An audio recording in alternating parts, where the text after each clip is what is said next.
Okay, today we're going to learn how to go from this to this. Step one is paint. I'm kind of going to figure you already know how to paint a wheel.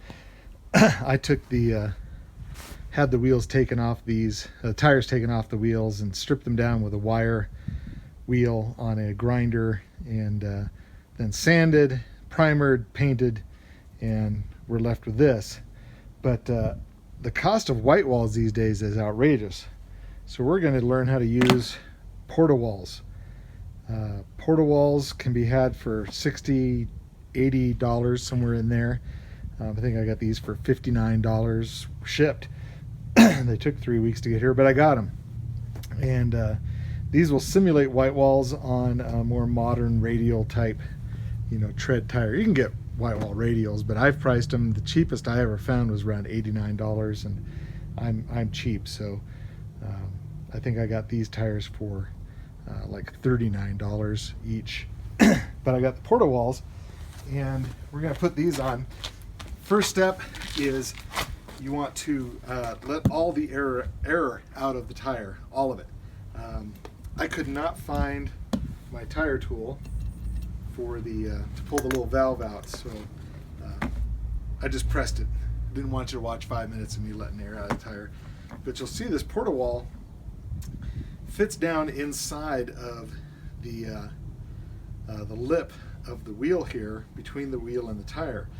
And it takes a little bit of doing to get them started, but you're essentially getting it over on one side of the tire here and pressing the tire down to get it started underneath there.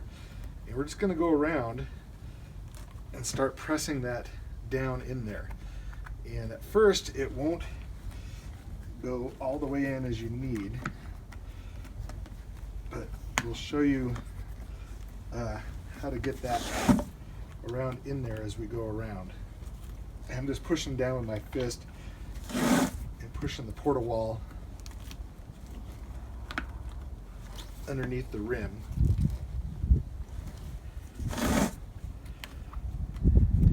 It starts getting tight, and so when that happens, you go around and start pushing this down and underneath the rim. Okay? And then you start stretching it a little bit. Oops. There we go. And getting that down underneath here, and sometimes it pops out like that.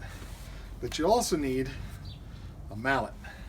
And if you start just hitting this along the edge, it starts pushing it down underneath the rim more. It kind of wedges it down in there. There you go. I think what it really does is make the tire kind of bounce and be able to get this under. But there we go. That's largely underneath there. And I can go around and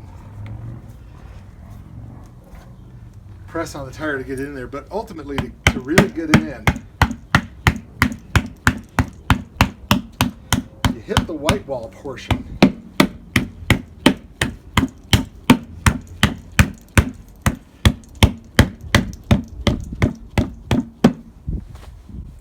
And it goes in. That's really it. And these, unlike the real wide ones, I just got the little white wall. This is a 1971 Beetle. I want it to look like the 70s. This is what I remember. My job when I was a kid was to clean the white walls. So once that's all down in there, just like my job when I was a kid, this is Black Magic bleach white. I think we used Wheelers or Werthers or something like that when I was a kid.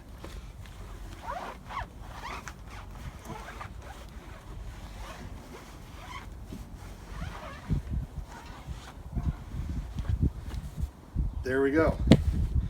We got Whitewalls on brand new radial tires without spending $150 a tire. And I'm also putting trim rings on here, and I've got pretty good hubcaps. So as you saw in the original picture, these will look pretty sweet. Let me show you this again.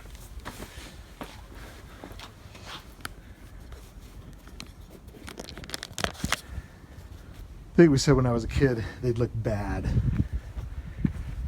So there we go. That's the look I'm going for. That's what I really want on this Beetle, is the nice white walls, stainless steel chrome trim wings, and the nice hubcaps. I need to polish those up still.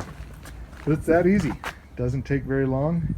Looks great. Don't forget to reinflate the tires to the proper specified tire inflation on your glove box. Have a great day.